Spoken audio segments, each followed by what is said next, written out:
एक दिन की बात है। एक छोटा सा जंगल था जहाँ पर ढेर सारी हरियाली, सुंदर पक्षी और खूबसूरत फूल उस जंगल में रहा करते थे। टुनटुनी नाम की चिड़िया, उसकी माँ टूनी चिड़िया रोज की रोटी कमाने के लिए कठोर परिश्रम करती थी, पर वो तब भी बहुत गरीब थे। एक दिन टूनी चिड़िया जंगल में जाकर कुछ सूखी लकड़ी जमा करके ले आई और वो सूखी लकड़ी टुनटुनी चिड़िया को दे दी। टुनटुनी बेटा, जा बाजार जाकर लकड़ी बेच कर आ और जो पैसे मिले उनसे कुछ दाना अनाज ले आना। लकड़ी का ढेर सिर पर रखकर वो बाजार की ओर निकल पड़ी। वो कभी भी बाजार नहीं गई थी, तो उसको व्यापार करना पता ही नहीं था। वो एक दुकान वाले के पास गई। टुनटुनी चिड़िया ने सब कुछ देखा और अचानक उसकी नजर एक चमकीले बीज पर पड़ी। टुनटुनी चिड़िया सोचने लगी, अरे ये बीज चमक क्यों रहा था? फिर टुनटुनी चिड़िया ने दुकानदार से पूछा, इस लकड़ी के लिए आप मुझे कितना अनाज दोगे? अरे बहन जी, ये तो बहुत महंगा है, इसे लेना आपके बस की बात नहीं है। पर टुनटुनी चिड़िया की नजर उस चमकीले बीज पर ही चिपकी हुई थी। फिर टुनटुनी चिड़िया बोली, भैया मुझे अनाज नहीं चाहिए, मुझे वो चमकीला बीज चाहिए, थोड़े से ही पैसे में लगा लो। बहुत बहस के बाद टुनटुनी चिड़िया अपने साथ उस चमकीले बीज को घर ले गई। घर वापस आकर उसने बीज अपनी माँ को दिखाया। ये देखो माँ, मैं एक चमकीला जादुई बीज लाई हूँ। टूनी चिड़िया देखकर हैरान रह गई और बोली, तुम्हारा दिमाग तो सही है, तुम खाने के लिए ये लाई हो? इतना कहकर टूनी चिड़िया रोने लगी। तुम इतनी मूर्ख कैसे हो सकती हो? तुम ये सारी लकड़ी देकर एक बेकार बीज ले आई। हम आज क्या खाएंगे, तुम कब समझोगी? माँ की डांट सुनकर टुनटुनी चिड़िया रोने लगी और वहाँ से उड़ गई। वो उड़कर एक सुनसान जंगल की नदी के पास जा पहुँची और उस चमकीले बीज को पानी में फेंक दिया। अचानक से वो बीज खुल गया और एक आम का पेड़ उसमें से उगने लगा। उस पेड़ ने टुनटुनी चिड़िया की ओर देखा और कहा, ओ चिड़िया, क्या तुमने मुझे बोया है? हाँ, मैंने ही बीज नदी में फेंका और उसमें से तुम निकल गई। पर तुम रो क्यों रही हो? टुनटुनी चिड़िया सारी कहानी आम के पेड़ को सुनाती है। पेड़ को बुरा लगता है और टुनटुनी चिड़िया को वो एक आम दे देता है। उसे देखकर टुनटुनी चिड़िया बहुत खुश हो गई और घर वापस उड़ती हुई गई। फिर टुनटुनी चिड़िया ने अपनी माँ को आम दिया और फिर दोनों ने उसको बांटकर खाया। अगले दिन फिर से टुनटुनी चिड़िया पेड़ के पास गई। ये आम के पेड़, मुझे एक और आम दे दो।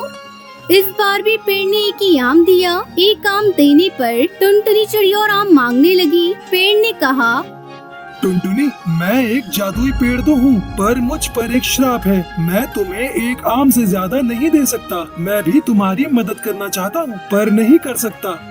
फिर से अगले दिन टुनटुनी चिड़िया पेड़ के पास आम मांगने गई, परंतु पेड़ ने वही जवाब दिया। टुनटुनी चिड़िया ने पूछा कि आपके पास और कोई जादुई शक्ति नहीं है जिससे आप मेरी माँ को आम दे सको? नहीं, मैं ऐसा नहीं कर सकता, पर मैं एक काम कर सकता हूँ। मेरे पास कुछ लकड़ी है जो मैं तुम्हें दे सकता हूँ। तुम लकड़ी का इस्तेमाल करके एक दिन के अंदर एक अच्छा घोंसला बना दोगी, तो मैं तुम्हें आम की टोकरी दे सकता हूँ, जिससे तुम आमों को बाजार में बेच सकती हो और अपनी माँ की भी जरूरत को पूरा कर सकती हो। ठीक है पेड़ जी, मैं आज ही अपना काम शुरू कर दूंगी और सुबह आपको लकड़ी का घोंसला बनाकर दे दूंगी। टुनटुनी चिड़िया लकड़ी लेकर आम के पेड़ की डाल पर घोंसला बनाने में लग जाती है। सुबह होने से पहले ही टुनटुनी अपनी मेहनत से लकड़ी का घोंसला बना लेती है। अरे वाह, मैंने तो कितना अच्छा घोंसला बना दिया। आम के पेड़ ने जब टुनटुनी का बना घोंसला देखा तो वो टुनटुनी चिड़िया से कहता है, टुनटुनी, तुमने मुझे आज खुश कर दिया। तुमने बहुत अच्छा घोंसला बनाया है और बहुत मेहनत की है। मैं देखना चाहता था कि तुम मेहनत कर सकती हो या नहीं। तुमने अब ये साबित कर दिया कि तुम किसी से कम नहीं।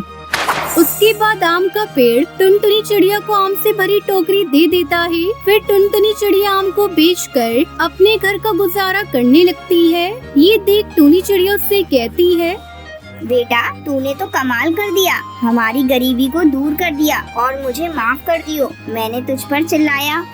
नहीं माँ, आप माफी मत मांगिए, ये सब तो उसी चमकीले बीज से हुआ है। उस दिन के बाद से टुनटुनी चिड़िया और टूनी चिड़िया खुशी खुशी रहने लगती है।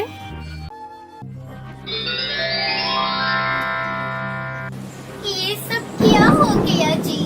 कुछ नहीं बचा, ना खेत बची ना घर। अब हम क्या करेंगे जी?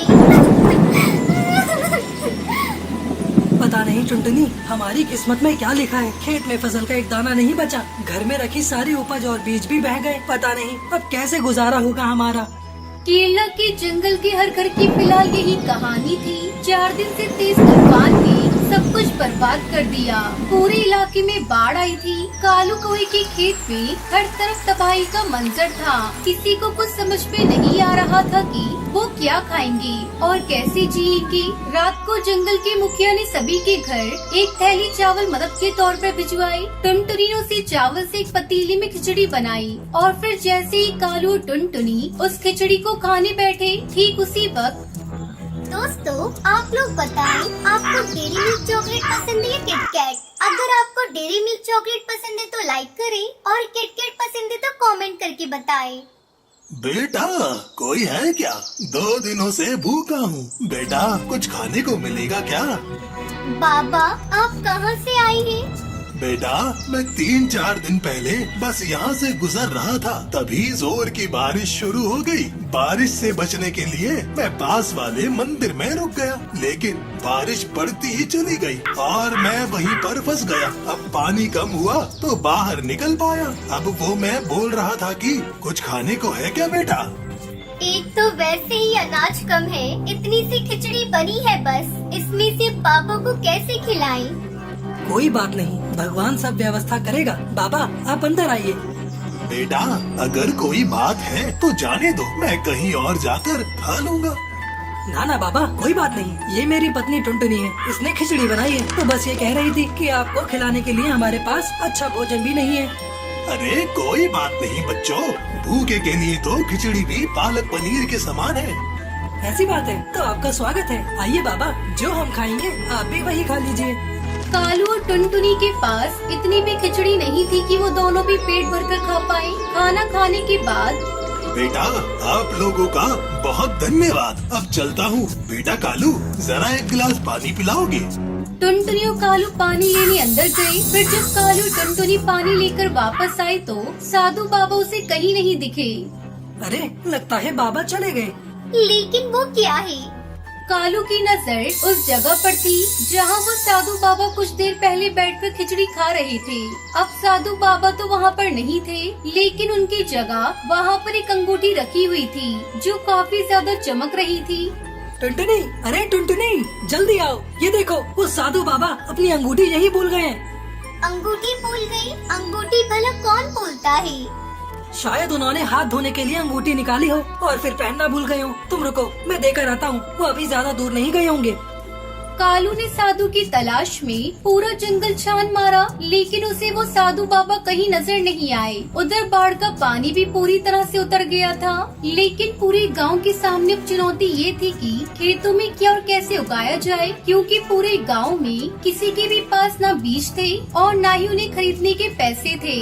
गांव में भुखमरी की नौबत आ चुकी थी। फिर एक दिन क्या हुआ जी, थक गई क्या?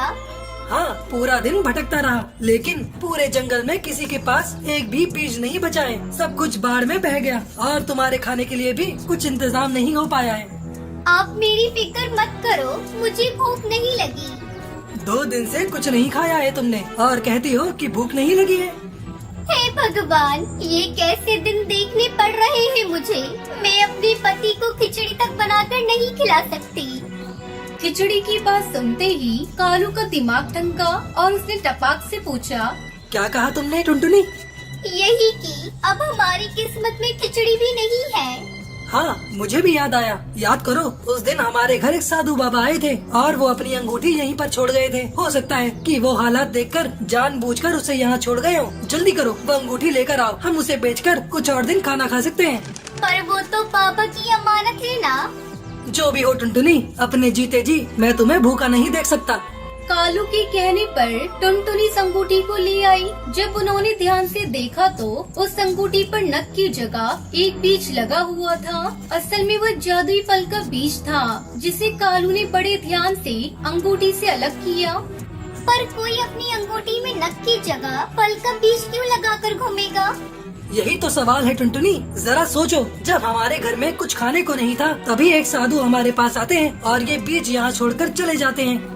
दोनों ने उस बीज को अपने घर के गमले में गाड़ दिया। टुनटुनी और कालू को लगा कि कुछ दिन बाद उस बीज में से किसी फल का पौधा निकल आएगा जिनसे वो कुछ वक्त के बाद कुछ और बीज बना पाएंगे। और इसी सोच के साथ वो दोनों वहाँ से चले गए। उन्हें इस बात का बिल्कुल अंदाजा नहीं था कि उनके साथ क्या चमत्कार होने वाला था। अगले दिन जब कालू और टुनटुनी सोकर उठे तो ये देखकर चौंक गई कि जिस गमले में बस एक दिन पहले ही उन्होंने किसी फल का बीज बोया था वहाँ अब एक मजबूत पौधा खड़ा था।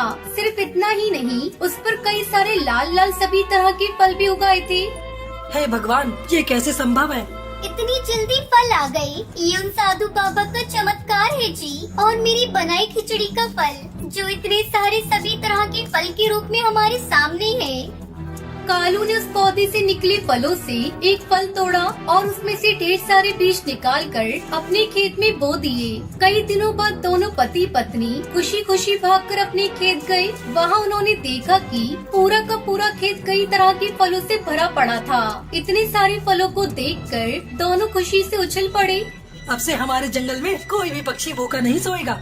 दोनों ने मिलकर फलों को तोड़ा और सारे जंगल के गरीबों में बांट दिए और फिर सभी खुशी खुशी रहने लगे।